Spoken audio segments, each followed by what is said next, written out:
أعوذ بالله من الشيطان الرجيم بسم الله الرحمن الرحيم الحمد لله رب العالمين والصلاة والسلام على أشرف المرسلين سيدنا محمد وعلى آله وصحبه أجمعين أما بعد. Donc on poursuit avec notre livre de Ibn Daqiq al-Aïd, ce grand savant, dans le chapitre du jeûne. Et aujourd'hui, donc on va lire le troisième hadith.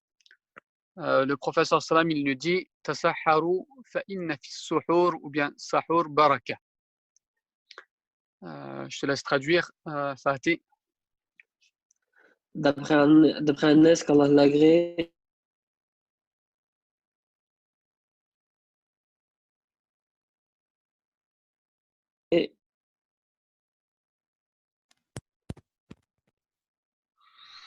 Donc d'après Anas radiallahu anhu, le professeur sallam a dit manger le sahur car il est une bénédiction. Alors concernant ce point sur la question de sahur, est-ce qu'on dit sahur ou bien on dit suhur? Les deux existent. L'un voudrait dire l'acte et le deuxième la nourriture qu'on consomme le matin.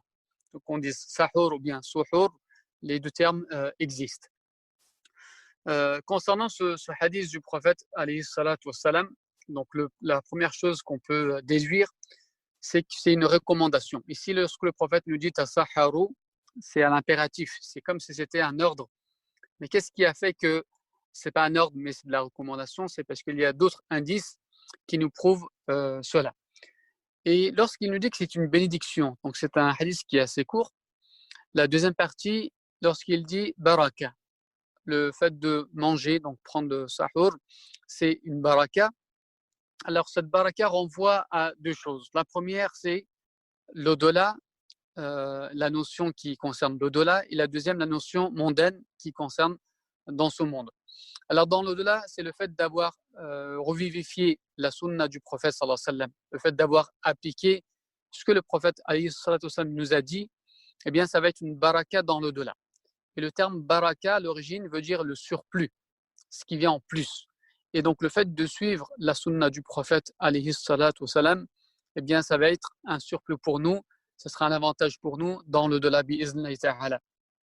Et la deuxième chose, toujours concernant l'au-delà, c'est le fait de se différencier de Ahlul Kitab.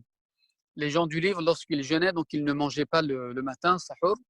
Et donc le prophète, quand il lui dit tasahharu, c'est également pour aller à l'encontre de ce que Ahlul Kitab faisait. Concernant ce monde-là, le fait qu'on se lève le matin et qu'on prend le sahur, en quoi ça peut consister que c'est une baraka? Pourquoi c'est une bénédiction pour nous? Alors ici, certains peuvent croire que lorsqu'on dit baraka, c'est parce qu'il y a quelque chose d'extraordinaire dans la nourriture, etc. Ce n'est pas dans ce sens. Le sens voulu, elle va nous renvoyer justement à un acte d'adoration. C'est pour avoir de la force. Le jeûne, lorsqu'Allah nous a prescrit, ce n'est pas pour qu'on souffre toute la journée. Certes, c'est parfois éprouvant, c'est difficile. C'est une des objectifs du jeûne, c'est de ressentir ce que les autres ressentent, justement ceux qui n'ont pas de biens, ceux qui n'ont pas de nourriture et ainsi de suite. Mais c'est également pour ressentir ça et aussi pour avoir de la force. Donc on mange le matin pour avoir de la force, pour que ce corps soit éveillé et qu'il puisse continuer à adorer Allah Azza wa Jal.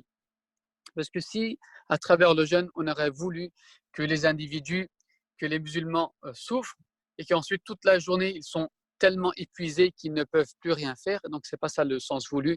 C'est quwwatul badan. C'est que ton corps puisse prendre de la force et dans la journée, continuer à lire le Coran al-Karim. Si vous êtes une personne qui a du savoir, eh bien, vous allez répondre aux interrogations, vous allez répondre aux fatawa et ainsi de suite. Donc, voilà les deux explications, une qui concerne l'au-delà et l'autre qui concerne ad-dunya, concernant ce hadith du prophète sallallahu alayhi wa sallam. On peut également rajouter d'autres choses. On relate dans d'autres hadiths où il est dit Inna Allah wa malaikatahu yusalluna ala al-mustahirrin, qui veut dire Allah et les anges prient pour celui qui prend le sahur, celui qui se réveille le matin et qui prend des forces, qui mange pour ensuite jeûner toute la journée. Et donc, mutasahirin, ce sont ceux qui prennent le sahur. Donc, Allah et le prophète prient sur vous. Allahu Akbar. Vous êtes réveillés le matin et tout ceci, vous obtenez au final la miséricorde d'Allah Azza wa Jal. Lorsqu'on dit qu'Allah et les anges prient, bien sûr, pour Allah, c'est la miséricorde envers nous et la prière des anges pour nous, c'est les doigts des anges. Donc, les anges font doigt pour nous lorsqu'on se réveille en pleine nuit. Pourquoi? Parce que c'est un moment où les doigts sont exaucés. Le dernier tiers de la nuit, ce sont un moment où les doigts sont exaucés et que vous vous réveillez dans ce moment-là et donc vous allez voir la baraka. Pourquoi? Parce que vous allez être éveillé dans un moment où la miséricorde d'Allah Azza wa Jal descend. Et donc, s'il n'y a pas une meilleure baraka que celle-ci, quelle baraka peut-on rechercher? Donc, on voit vraiment la baraka de Sahur. Et il dit, le prophète sallallahu alayhi wa sallam, même si c'est pour boire une gorgée, réveillez-vous pour Sahur et prenez le Sahur. Également recommandé, dans d'autres hadiths, de prendre des dates aussi. Donc, si vous avez l'occasion, après avoir mangé, de prendre des dates, c'est ce qui est demandé aussi, Inch'Allah. Donc, on va continuer dans le prochain hadith. Toujours, ça va concerner le sahur. Et on va évoquer d'autres points dans la continuité, Inch'Allah. Je te laisse continuer, Fatih. Zayd ibn Thabit, qu'Allah soit satisfait de lui, a dit: nous prîmes le sahur avec le messager d'Allah, que la prière d'Allah et son salut soient sur lui. Puis il se leva pour accomplir la prière de Fajr. Quel temps séparait-il l'Adhan du sahur demanda Anas. Le temps de réciter 50 versets du Coran, répond Zayd. Rapporté par Bukhari, Muslim, Tirmidhi, Nasa'i, Ibn Majah. Donc, comme il dit Anas ibn Malik, d'après Zayd ibn Thabit, il dit تسحرنا مع رسول الله صلى الله عليه وسلم ثم قام إلى الصلاة قال أنس قلت لزيد كم كان بين الأذان والسحور قال قدر 50 آية. Donc ce passage, ce hadith du prophète sallallahu alayhi wa sallam nous indique dans la continuité, donc on a vu que c'était une recommandation de prendre le sahur, et deuxièmement, dans la continuité, c'est de le retarder au maximum. Bien sûr, quand on dit retarder, ça ne veut pas dire la dernière seconde, c'est-à-dire proche du fajr. C'est préférable de prendre le sahur, non pas au début de la nuit, ni au milieu, mais plutôt vers la fin. Pourquoi? Parce que c'est ça qui va concrétiser, qui va réaliser la force du corps, comme j'ai dit tout à l'heure. Et c'est pourquoi on dit dans un autre hadith, Ista'inu bi ta'ami sahur, donc demander de l'aide à travers la nourriture de sahur, ala siyam nahar, pour que vous puissiez jeûner dans la journée, wal qaylula, et aider aussi également votre qiyamul layl par le qaylula. Donc comment on va aider notre jeûne? En prenant le sahur. Et comment on va aider notre qiyamul layl? En se reposant une partie de la journée. Qaylula, donc c'est la sieste de midi. Et donc on voit que les adorations en islam, même le repos ici, qu'on va faire, que vous allez faire dans l'objectif d'avoir un peu plus de force et de prier la nuit, eh bien ce sommeil, ça va se transformer en récompense pour vous. Ça va être une ibada aussi pour vous. Vous dormez, mais c'est comme si vous étiez en adoration. Vous allez manger pendant la nuit. Pendant que vous mangez, vous gagnez des hasanat également. Pourquoi? Parce que vous faites pour vivre la sunna du prophète sallallahu alayhi wa sallam, et votre objectif, c'est d'être encore plus, on va dire, fort et de pouvoir tenir la journée pour le jeûne. Également, concernant ce hadith qu'on vient de voir, l'objectif de jeûne, c'est de casser nos concupiscences, notre shahwa, c'est de la limiter. Et donc, si le jeûne a pour objectif d'aller à l'encontre de ce que le nefs veut pour nous et nous éloigner d'Allah Azza wa Jal, donc de maîtriser sa shahwa et ses passions, donc ça veut dire que sahur aussi doit être de manière raisonnable. On ne va pas préparer, c'est comme si on préparait un plat pour des invités et qu'il y a une dizaine de nourritures et ainsi de suite. Donc même dans le sahur, il faut être, on va dire, avec modeste, sur mesure, et d'aller dans le sens de siyam également. Parce que les excès en islam, que ce soit dans l'un ou bien dans l'autre, c'est toujours à éviter. L'islam ne demande pas d'aller dans les excès. Donc, lorsque vous prenez le sahur, ne pas aller aussi dans l'excès, on va dire manger à bloc, pour dire je fais tout cela pour ne pas avoir faim. Et si vous faites cela, eh bien, vous allez diminuer de votre récompense.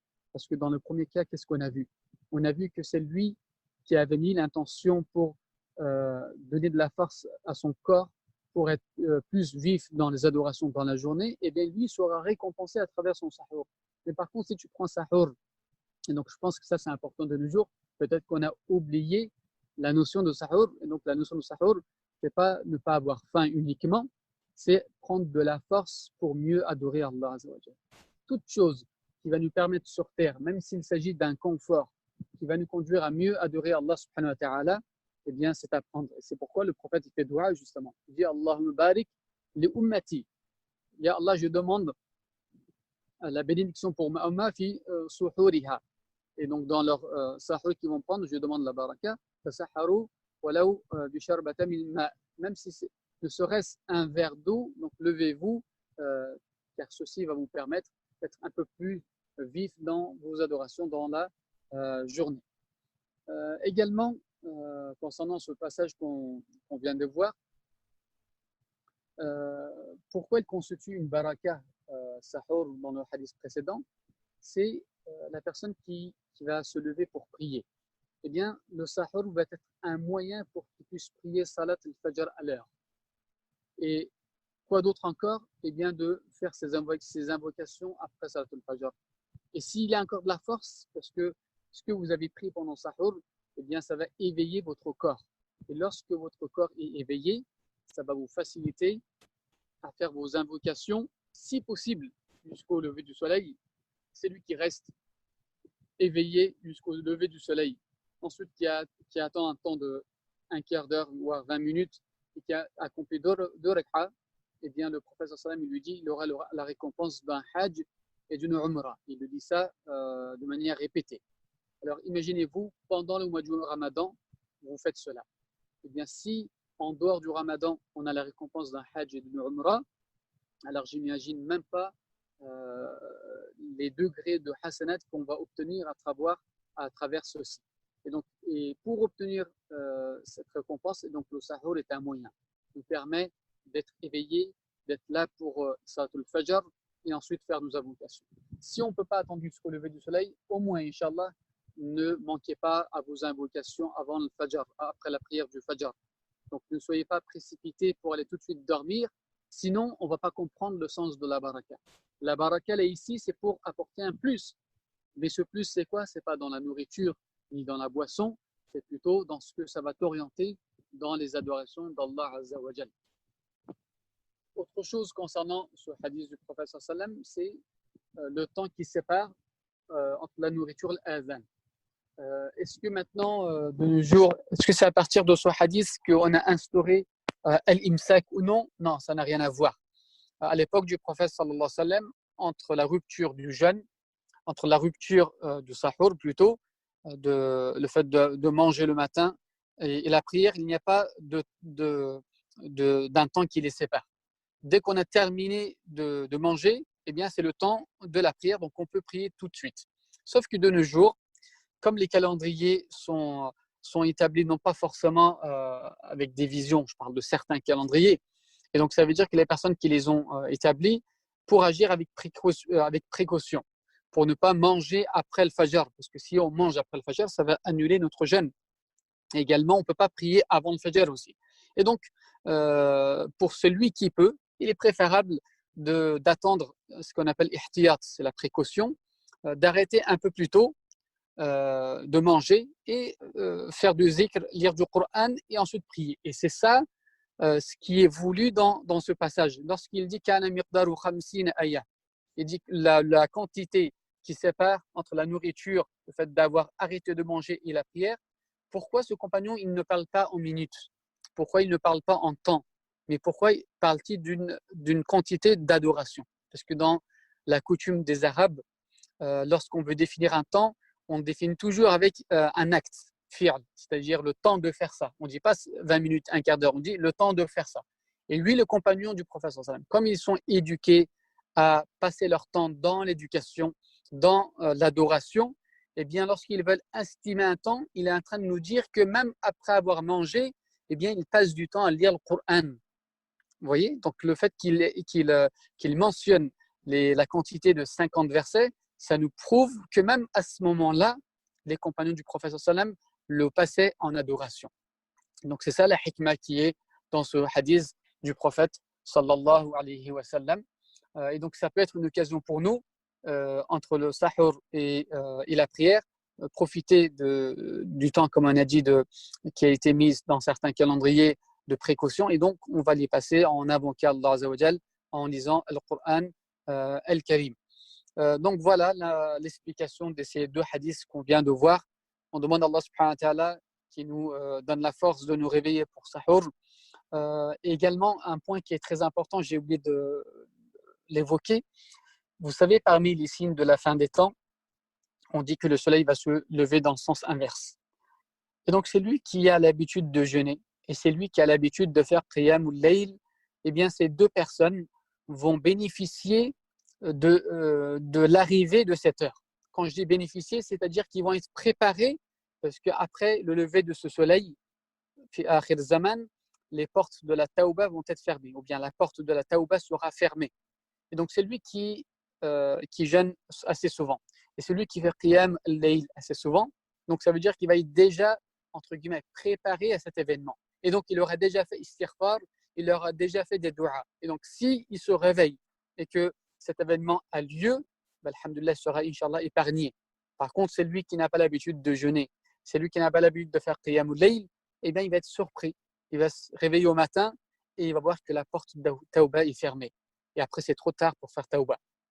Et donc, si on veut faire Taouba, il faut qu'on emprunte des chemins qui vont nous faciliter à faire Taouba bi'izna ta'ala. Et donc, j'en profite à travers ce hadith du prophète sallallahu alayhi wa sallam qu'on vient de voir, de mentionner ceci. أقول قولي هذا واستغفر الله لي ولكم إنه لغفور رحيم وسلام على المرسلين والحمد لله رب العالمين. Si vous avez des questions, la parole est à vous, Inch'Allah.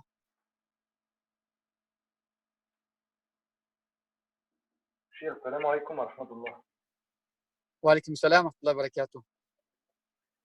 Ma question, c'est est-ce qu'on peut faire salat chez Ferenwit entre le Sohor, enfin, après avoir fait le Sohor, et jusqu'à l'Azani? Alors, la majorité des savants, ils disent que le temps du witr, c'est jusqu'au Fajr. Il y a juste un avis, je crois, chez l'imam Malik qui autoriserait de faire le witr après, mais de préférence, suivant l'avis majoritaire, d'accomplir le witr avant le Fajr, Inch'Allah. Barakallahu fik. Barakallah. Autre question, rajout, suggestion, remarque? Vous voyez, quand on lit un hadith, parfois il y a des notions qu'on ne pense pas. On va dire baraka, on va passer comme ceci, mais en réalité, derrière cette baraka, il y a tant de choses qui je ne dirais pas qui se cachent, parce qu'en réalité, ils sont là. Il faut simplement les découvrir, ces trésors, à travers les ouvrages de nos savants qui nous ont laissés pour nous, pour qu'on puisse bénéficier de leurs travaux, Inch'Allah.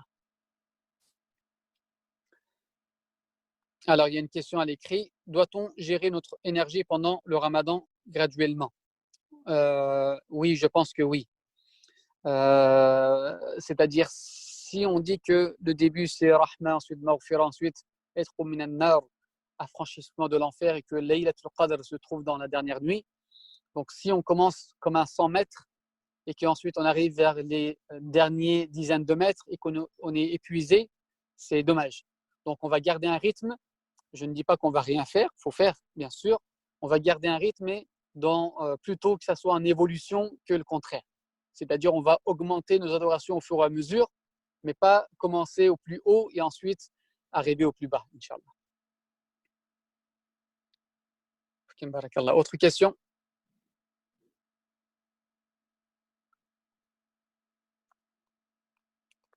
Très bien. S'il n'y a pas d'autres questions, oui. J'ai une autre question, Cheikh.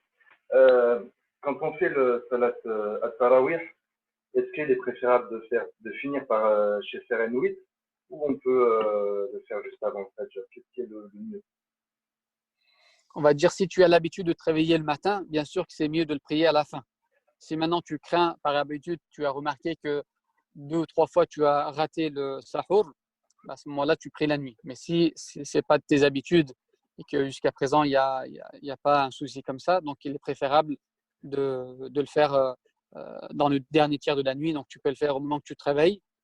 Ensuite, tu prends ton sahur. Barakallah. Très bien, je pense qu'il n'y a pas d'autres questions. Barakallahu fikum à vous tous et à vous toutes. Qu'Allah accepte nos œuvres et qu'on puisse, Inch'Allah, bénéficier de cette baraka durant toute notre vie et voir cette baraka dans l'au-delà, bi'iznillahi ta'ala. Ce petit moment, ce petit repas que vous allez prendre, eh bien, Yawm al-Qiyamah, lorsqu'Allah va vous récompenser, il va dire, mais subhanallah, est-ce que c'est le verre de thé, les quelques dates que j'avais pris, est-ce que c'est ça que j'ai eu? Oui, c'est ça, parce que tu as suivi les pas, les traces et la sunna du prophète, sallallahu alayhi wa sallam. ربنا اتنا في الدنيا حسنه وفي الآخرة حسنة وقنا عذاب النار اللهم ظلمنا أنفسنا وإن لم تغفر لنا وترحمنا لنكونن من الخاسرين ربي زدني علما يا أرحم الراحمين سبحان ربك رب العزة عما يصفون وسلام على المرسلين والحمد لله رب العالمين. Bon iftar à vous tous. Assalamu alaikum wa rahmatullahi wa barakatuh.